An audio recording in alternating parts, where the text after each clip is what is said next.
Naoth in Ramah and went and said to Jonathan, what have I done?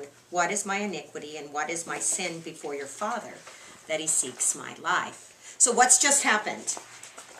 The incident in 19. The naked thing of Saul, but he's done what to David? What has Saul done to David? Tried to kill him multiple times, right? Sent messengers, many multiple times he's happened. And so with that incident in mind, he's going to flee, and he says, what have I done? Why is he trying to kill me? And so he is going to, he's addressing Jonathan in this way because at this point in the matter, he's trying to find out, do you know what's going on? Did you know this? Did you know that your father was going to come after me in this way? What have I done and how have I deserved this? And so that's why Jonathan answers back, by no means. In other words, I had no idea that this was coming about. I had no idea that he was sending messengers and all of that is going on. You shall not die by any means. You know, you shall not die. And my father will do nothing, either great or small, without first telling me. And why would he hide this thing from me? It is not so. In other words, I can't believe that he would do this and not tell me. He's never done things and not shared them with me before. And so I had no idea, David, that this was coming about.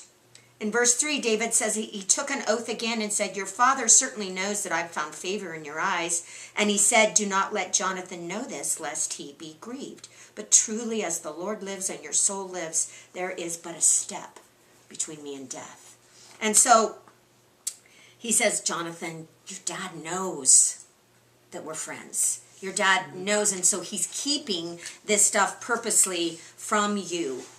And I am just, at any moment, going to be killed. There's just a step between me and death. I mean, when someone tries to kill you, the number of times, we know, what, 5, 6 that we've read so far that we know of. Accidentally. Yeah, it's not an accident anymore, right? Right, absolutely. You know, and he's the king, the most powerful man in the nation, and everyone follows his wishes and desires.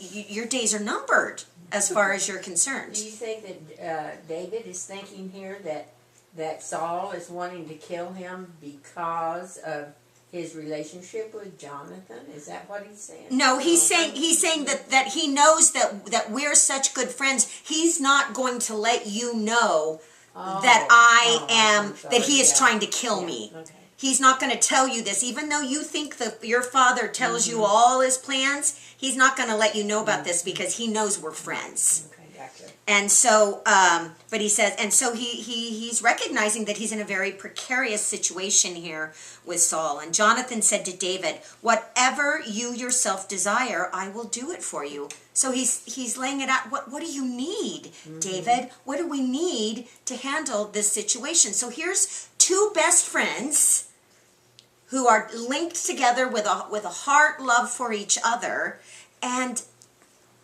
trying to figure out, what do we do? Of the two of them, I almost have a deeper sympathy for Jonathan because he's in such a terrible position. He has a loyalty to his father that is, at that time, would be all-encompassing. His father is the king, he's also his father, and by all rights, his loyalty should always be there. But he's also tied in a heart way with David and knows that God is with David. We're going to see that as we continue going on. He recognizes that God is with David, and his love for David is there too. And so he's in this position of being right smack dab in the middle of it. Sounds like his father's training him up to be a king. Absolutely. And he knows David's going to be a king. And absolutely. And how is this going to work out? Absolutely. Even though Saul has been told in previous chapters that your dynasty is going to be stopped. Your sons will not ever come to the throne. Evidently, under this, once the Spirit of the Lord left him, and under the power of this distressing spirit and the changes that we see happening with Saul, he either has chosen to forget it or is ignoring it and moving on, thinking that he can fix that. He can go above that and make that happen. He just needs to get rid of this pesky little kid that thinks he's going to come up and be the king. Well, and don't you think that Saul is probably wise to the fact that Jonathan is tipping David off? I'm sure that that's part of what he's saying here in verse 3. Don't let Jonathan know this lest he be grieved. So what he's trying to say is it's going to upset Jonathan. So he recognizes that this is something that needs to be kept from Jonathan. Yeah. Absolutely. It's funny to me that both Jonathan and Michael, his son and his daughter, have chosen to side with David against him. So that tells you a lot about what's going on in the family dynamics too. So verse 5, and David said to Jonathan, tomorrow is the new moon, and I should not fail to sit with the king to eat, but let me go that I may hide in the field until the third day at evening. So this new moon is something that would occur every month. Israel did not set under a solar calendar. That was a Roman invention. Israel set under a lunar calendar. And the new moon was when the first little sliver could be found in the sky, and it would be appointed that it was the change into the new month. And in that new month, there were sacrifices. I think, if I'm not mistaken, let me look. I think your last page has some information on the new moon. New moon offerings, that's right. Numbers 28, chapter 28, 11 through 15. It says here, at the first of every month, present to the Lord a burnt offering of 2 young bulls, 1 ram, 7 male lambs a year old, all without defect. With each bull there is to be a grain offering of 3/10 of an ephah of the finest flour mixed with oil. With the ram, a grain offering of 2/10 of an ephah of the finest flour mixed with oil. And with each lamb, a grain offering of 1/10 of an ephah of the finest flour mixed with oil. This is for a burnt offering, a pleasing aroma, a food offering presented to the Lord. With each bull, there is to be a drink offering of 1/2 a hin of wine. With the ram, 1/3 of hin, and with each lamb, 1/4 of a hin. This is the monthly burnt offering to be made at each new moon during the year. Besides the regular burnt offerings with its drink offerings, 1 male goat is to be presented to the Lord as a sin offering. So the high priest did this? This is all part of the sacrifice and the offerings that were to be done each new moon, which would be 12 times a year. This is to be done. Now, this is in addition to the daily offerings and Who performs this? This would be done by the priests. Okay. Yeah. And what? A lot of individuals brought this. And this would be something that in individual homes and in individual areas there would also be a feast offering that would be made from the offerings that would occur. And so from this food, these things that would be done here, there would also be then food that would be eaten that would be part of the feast offering, and it would go 2 days. 2 days long, the feast offerings that occur with this. So that's why you're going to see them talking about the third day, because the feast itself is going to occur over a 2-day period.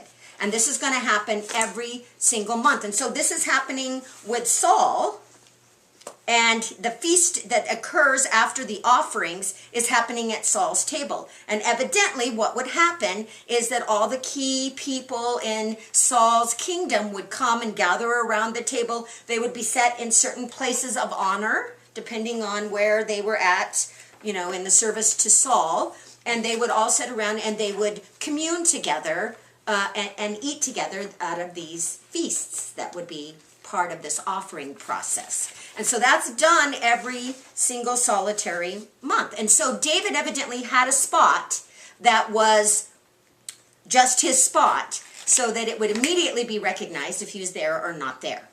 You wouldn't have to go around and start searching. There was a spot specifically for him, and so he would know immediately that it was that he was not there. And on the third day at evening, the feast would be over at that time.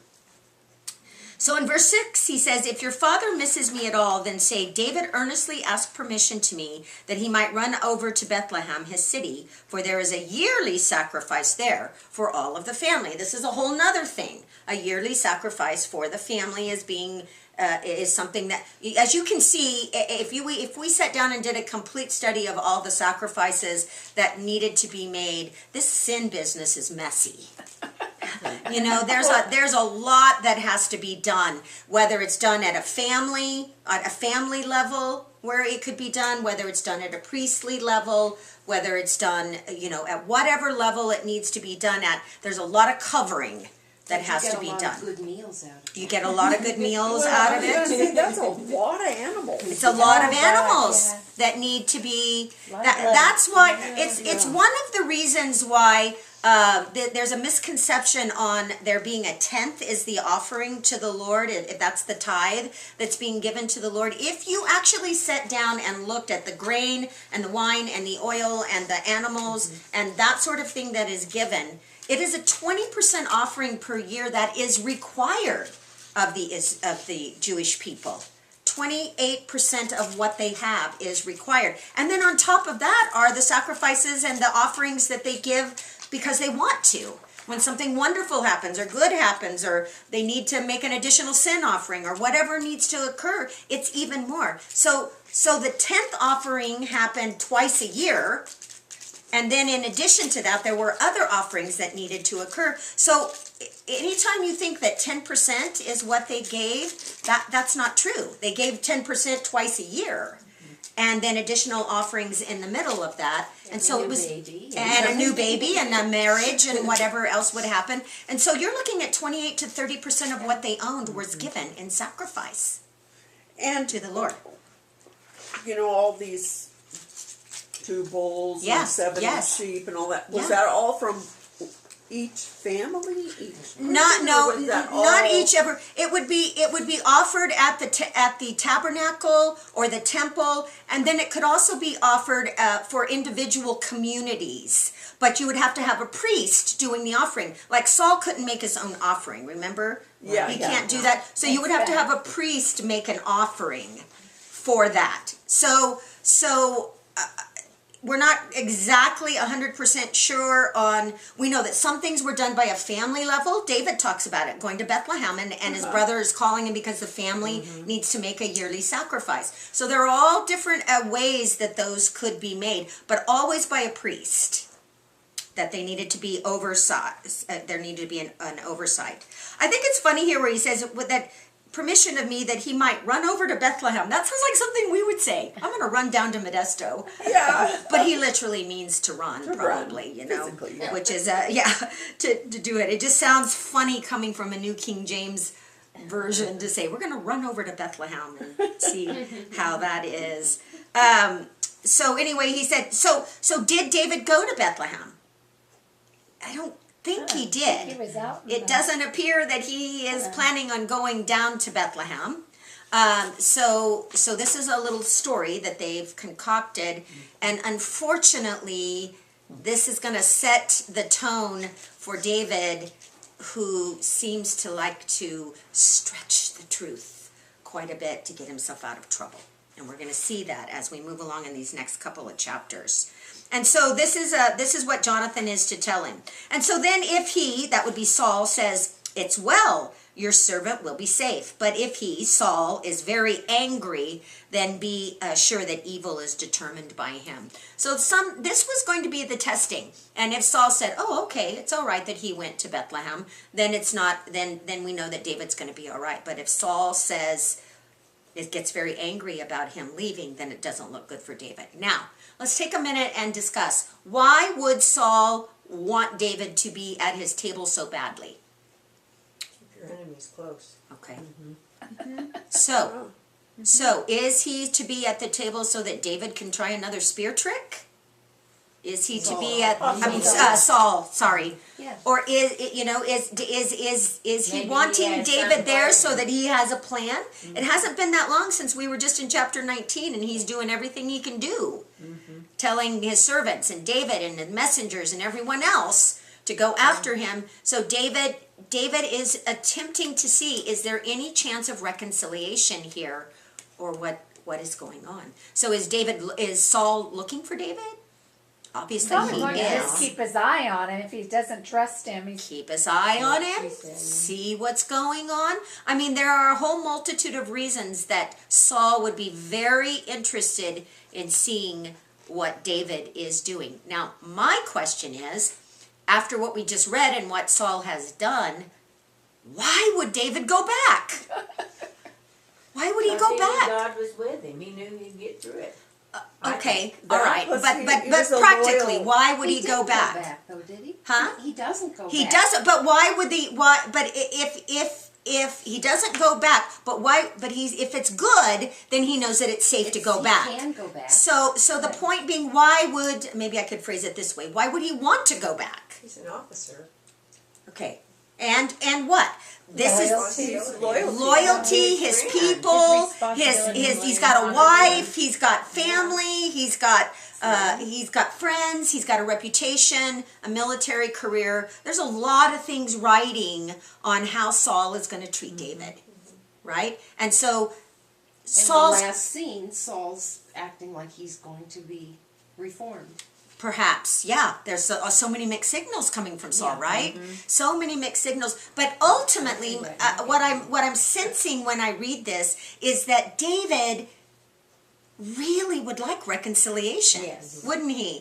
Because he knows that ultimately Saul is in the position that Saul is in because Saul was chosen to be the king of Israel. And this is an important foundational point that I'm trying to lay here, because when we get further on down the line, David is going to be given a lot of opportunities to take revenge on Saul, and he never does. He never does, even though he's given that opportunity, because Saul always has that understanding that it is not his place to take out the Lord's anointed. Even though Saul's doing all the things Saul's doing, David knows that that is not his place. And so this is a little foundational stone right here that tells us he's tried to get pinned to the wall 4 times. His wife had to make a dummy to lay in the bed so that they could fool the messengers. There's a lot going on, and yet David is still seeking reconciliation with Saul, which tells you, is a little bit more telling about David's heart in all of this and matter. that's why he was chosen by God. David was. Yeah. Saul wasn't, so there Yeah. you go. And if he hears the story that this man's just been laying naked, in the city, he might think there's a possibility. But Maybe in the heart, he- he doesn't. He maybe, He doesn't you know, trust him. he Bottom wants to line. know. So in verse 8 it says, "Therefore you shall deal kindly with your servant, for you have brought your servant into a covenant of the Lord with you. Nevertheless, if there is an iniquity in me, kill me yourself, for why should you bring me to your father?" So they have already made a covenant amongst themselves. What they're doing here is renewing the covenant, strengthening the covenant, making sure that that covenant bond between them is very clear on both sides. We're going to see it. We're going to see it reiterated here in a few verses. This really important covenant. But he's telling Jonathan, so hey Jonathan, if you think I've sinned, if you think there's iniquity in me, then you do the deed. Do not take me back to your father. So if you really think there's any sin in me. And so that certainly puts Jonathan in a position of standing up and saying, David, I'm sure the discussion was, David, you know that I trust you and know that God is with you, and that sort of incident. So Jonathan said, "Far be it from you, for I know certainly that evil was determined by my father to come upon you. Then would I not tell you?" Which is what he did earlier. And so he's just telling David, David, we've made a covenant. Mm-hmm. Do you not know that if I knew that God, that my father was coming after you, my loyalty is with you? Mm-hmm. And so he's letting him know that. And David said to Jonathan, "Who will tell me? Or what if your father answers you roughly?" So how are you going to get the message back to me? Boy, what they wouldn't give for a cell phone, right? Yeah. How am I going to find out what you learned from your dad? Or what if your dad gets really angry at you and, has you beat up or has you thrown in a holding place or, Or killed. Or killed. He tried it before, he's done it. And so, he says, how are we going to get this? And so they come up with this little plan. And Jonathan said to David, "Come, let's go out into the field." And they went into the field. And Jonathan says to David, "The Lord God of Israel is witness." I somehow think this is a stronger, more powerful oath than the one his father gave. when he says vows by the Lord's name, because I feel like Jonathan means it. Jonathan knows the strength of the vow that he's making. He says, when I've sounded out my father sometime tomorrow or the third day, and indeed there's good toward David, and I do not send to you and tell you, may the Lord do so and much more to Jonathan. But if it pleases my father to do you evil, then I will report it to you and send you away, that you may go away in safety. And the Lord be with you as he has been with my father.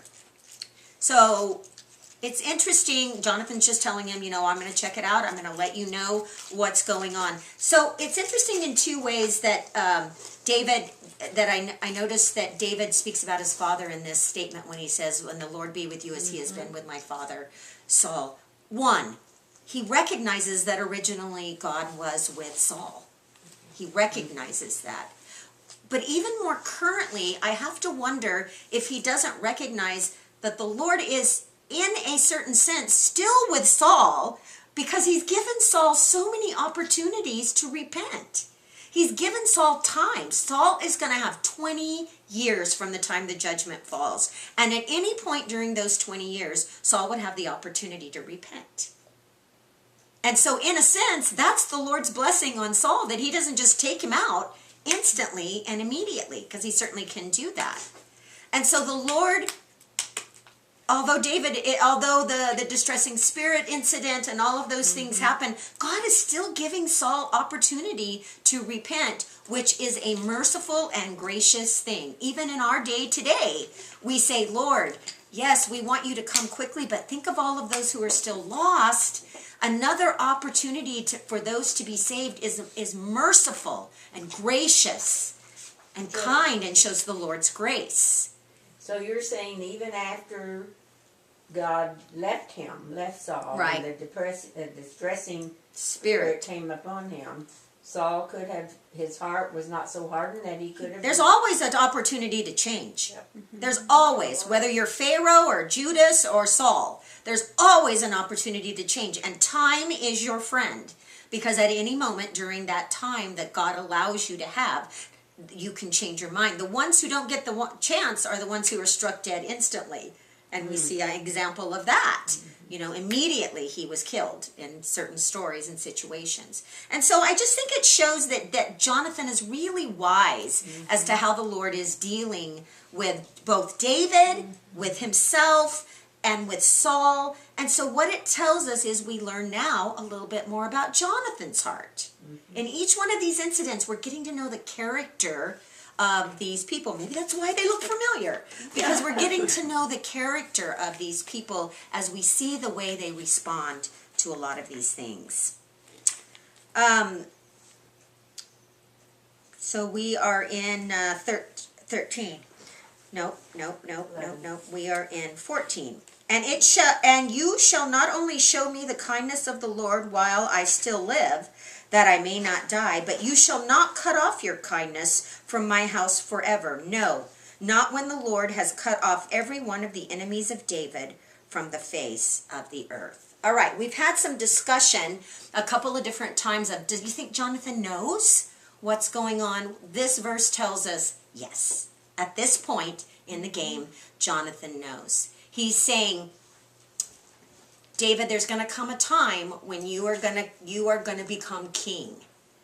And at this time, culturally, what would happen is that when one family would succeed another family, everyone in that person who's being usurped, their family would be killed. From their wives to their children to the sons to the daughters, the entirety of the family would be wiped out. Sounds drastic, but why did that happen? So that there'd be no one who would come and try and start a war to get the family lineage back again. And so what he's saying is, when it happens to you, David, when the Lord takes all of the enemies of David out of the way, remember my family in this covenant promise.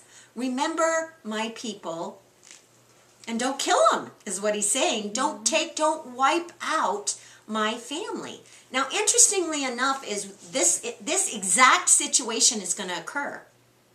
Later on, down the road, we're going to see that David is going to be put in a position where this particular covenant promise about the lineage of Jonathan, his heirs, is going to be addressed. And this covenant promise is going to come to David's mind, and he's going to keep it. And so it's very important to recognize that this is something that is going to have strong circumstances, consequences down the road. All right, and so in verse 16, now Jonathan made a covenant with the house of David, saying, let the Lord require it at the hand of David's enemy. So the house of David and the house of Jonathan means it's going deeper than just David and Jonathan, just the two of them. This means all of our families, all of our heirs are now included in with this covenant that we're making. Now Jonathan again caused David to vow because he loved him, for he loved him as he loved his own soul, his own life, his own being. How many times have we heard that now in the last few chapters? Quite a bit. Quite a bit, right? At least 4, 5, 6 times that we've talked about the love of Jonathan and David. He loved him as he loved his own soul. We talked about how the world took that and twisted it into something it shouldn't have been. However, you can see that if you have that mindset to look at it, you can take some of these verses and twist them and turn them that way. This love between David and Jonathan was a deep, abiding, heartfelt love. And Jonathan says to David, tomorrow is the new moon and you will be missed because your seat will be empty. And when you've stayed 3 days, go down quickly and come to the place where you hit on the day of the deed and remain by the stone Ezel. So when this business was done, when the deed was done, there's a stone there, and evidently it had a name. I don't know why it had a name, but it had a name. And there I'm going to shoot 3 arrows to the side as though I was shooting at a target. And then I'm going to send a lad, and I'm going to say, go find the arrows. Now, here's the plan.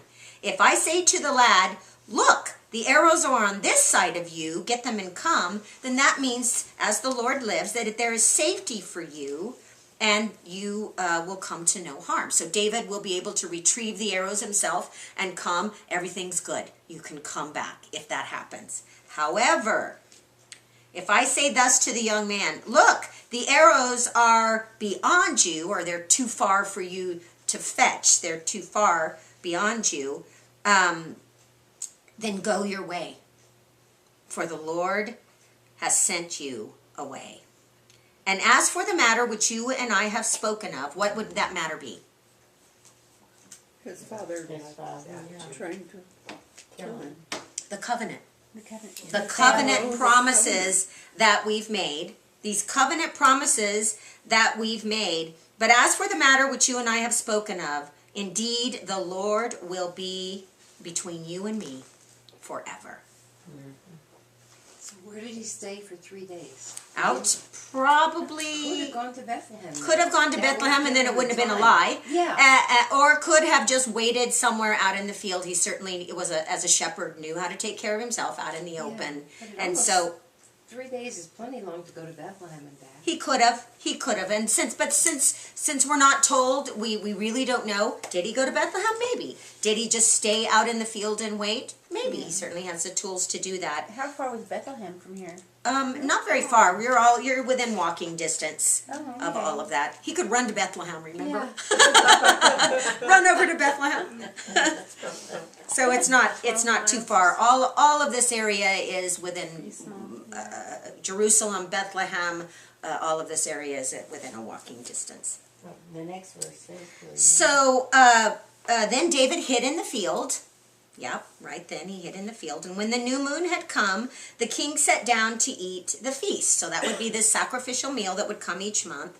And the king sat in his seat, as at other times, on a seat by the wall. I think it's funny that he puts that there. He has his back to the wall, Back to the right? wall. Because if you're suspicious, remember that statement? He had his eye on David. He's watching. If you're suspicious all the time, boy, that's a lot of stress to live under, isn't it? You sit with your back to the wall. We have a good friend of ours who's been in the police business, who, when any restaurant we go to, sits with his back to the wall and faces the door.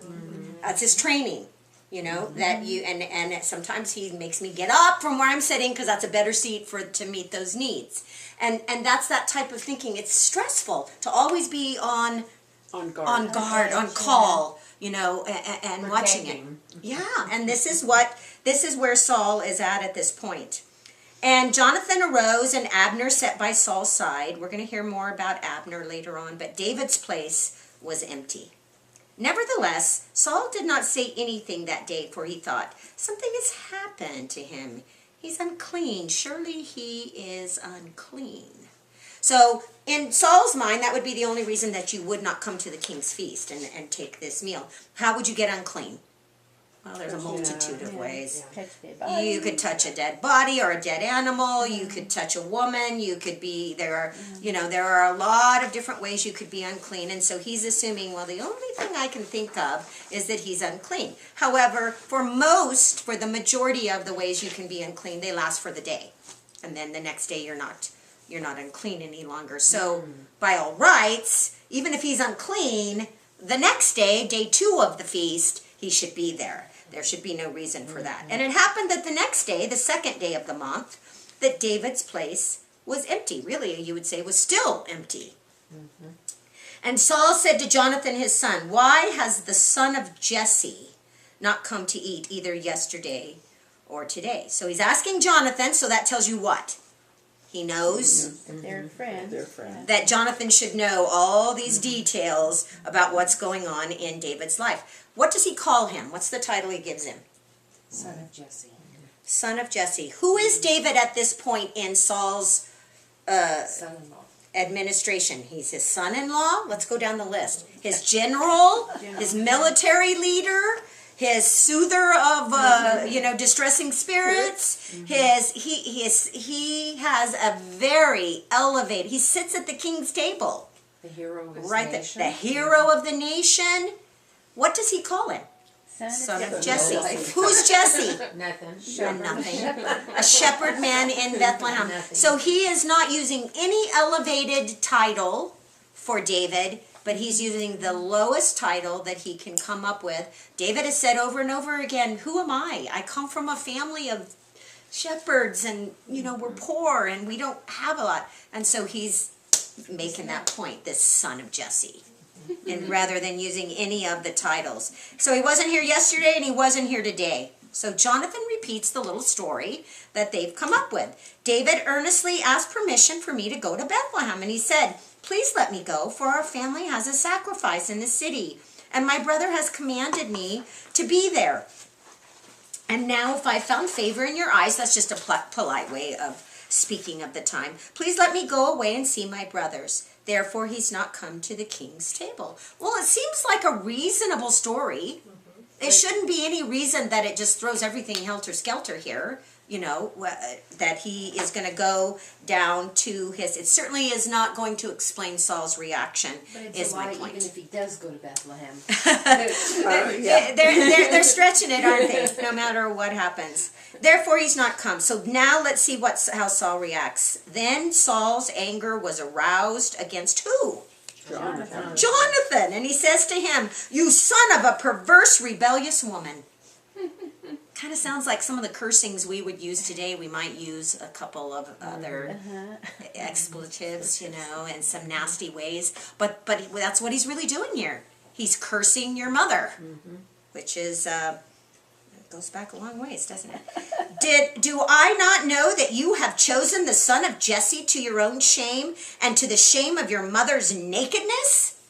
So he's dragging Jesse, and he's dragging Jonathan, and he's dragging Jonathan's mother, who would be who? His wife. His wife, through the gutter, and he's saying, you're shaming your mother, you're shaming yourself, it's a shame that she ever bore you, conceived you and bore you. All of this because you've linked yourself with the son of Jesse. And you think I don't know that? For as long as the son of Jesse lives on the earth, you shall not be established. Established how? As the king. So he's telling him, what in the world are you doing? As long as David is living, you're never going to be the king. Well, Jonathan's never going to be the king anyway. Anyway. But he is certainly making sure that he's trying to let Jonathan know that it's in your best interest that David be gone, nor your kingdom. Now therefore send and bring him to me, for he shall surely die. Well, that tells us right now this is why he's been looking and searching and had his back up against the wall. I kind of see him with a spear in his hand, eating with one hand and a spear in the around, other, yeah. looking all around. He's so paranoid, and David has really never is. shown any, sign that he would do anything threatening to him. But he's No. just paranoid. Paranoid and keeps going back and forth, doesn't he? Delusional and saying, and in one sense saying never, never, as the Lord lives, and then where is he? I'm going to kill him. And he's just got this personality thing happening that is just, Schizo. yeah, very bizarre. So then Jonathan answers Saul his father, and he says to him, "Why should he be killed? What has he done?" Well, earlier we saw that he provided a beautiful argument. We read about it, all the things. He's an innocent man. Everything he does is for your benefit. He's done nothing wrong. Here, once again, he brings all that up. Why should he be killed? What has he done? Now we're going to see Saul take it up a notch. Saul cast a spear at him, his own son, to kill him, by which Jonathan knew that it was determined by his father to kill David. You think, Jonathan? He's that coming. shows you Jonathan's Wake up, loyalty Paul. to his dad, though. I mean, he's had every reason to believe that for a long, long time now. He along with David are trying every way they can to make reconciliation Right. between Trying to give him the the two of them. benefit. Here we see Saul just flip out and try and use the same method as he did for David to kill him. Why worry if this guy can't hit anything? He keeps missing. Thank goodness, huh? Don't you think the Holy Don't you just think the Holy Spirit's Holy just Spirit kind of goes- nudging that spear right over? Yeah, I kind of think it is. So Jonathan arose from the table in fierce anger, and he ate no food the second day of the month, for he was grieved for David, because his father had treated him shamefully. All right, so he was grieved for David, so he's having this emotional response. Commentaries go back and forth on when it says, and he treated him shamefully. Is he talking about David? He treated David shamefully? Or is it because he treated Jonathan shamefully in front of the kingdom? The main people of the town is he tries to kill him and yells at him and says that about his mother and all of that. So either way, it would be appropriate for either or Yeah. both. But David's not handy. David's not handy, and So so Jonathan gets gets it. the brunt. So Jonathan gets it. And he hasn't been too nice to either one of them. He hasn't been too nice to anybody, really. Yeah. Michael or anybody. wife. His wife. Wife. Saying that about his Anything wife. about his wife? She's a perverse woman. She's a perverse will and who has does something in Apparently runs nakedness. around naked. Yeah. And so it was in the morning that Jonathan went out into the field at the time that was appointed with David, and the little lad was with him. So now you're going to see the story that the plan that they came up with. They're going to put it into action. And he says to the lad, "Now run, find the arrows which I shoot." And as the lad ran, he shot an arrow beyond him. So he's making it Passover. When the lad had come to the place where the arrow was, which Jonathan had shot, Jonathan cried out to the lad and said the exact words that he told David he would, "Is not the arrow beyond you?" And Jonathan cried out to the lad, "Make haste, hurry, do not delay." So Jonathan's lad gathered up the arrows and came back to his master. Then Jonathan gave his weapons to his lad and said to him, "Hey, go carry these into the city." So that's the plan. We see it in fruition that they came up with. And so now he's giving all of his stuff to the little lad, and he's saying, "Okay, go back into the city. You're done." All right, now let's see how they end Appearing this. before David, weaponless, which is further.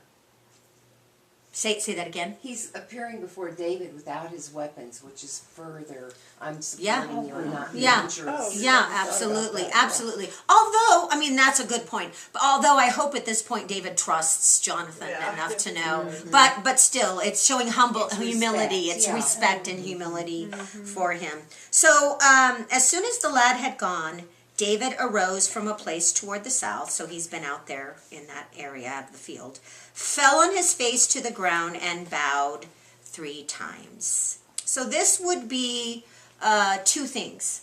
It would be showing respect, humility, but also grief.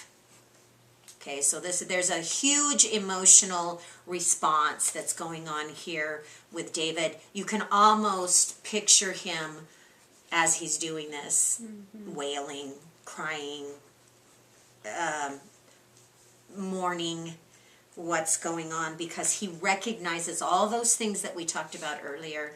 This is a division for him. This is huge. He's going to leave the people, the land, the country, the administration, his family, his wife, his brothers, his father, Saul, everyone he's leaving, and also Jonathan.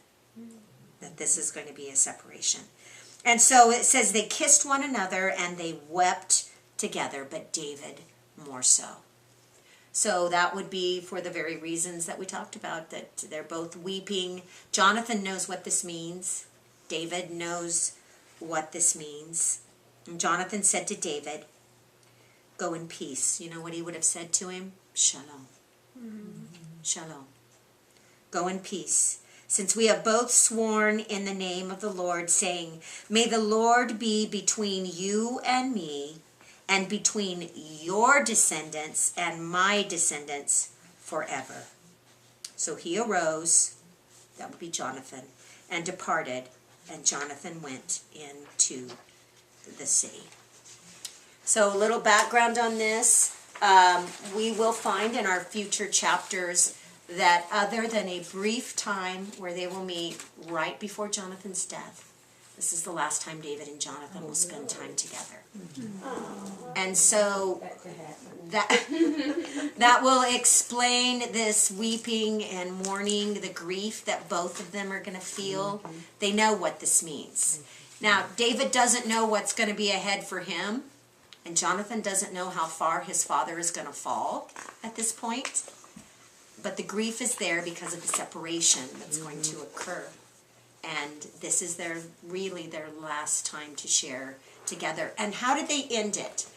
Other than that the peace would be, the Lord will be, keep the covenant. So recognize throughout this chapter and the previous one, we've talked about the covenant now, 4 times? 4 or 5 times. Keep in mind that the last things they talk about in this last meeting is your descendants and my descendants, this covenant forever between us. Do you have any idea how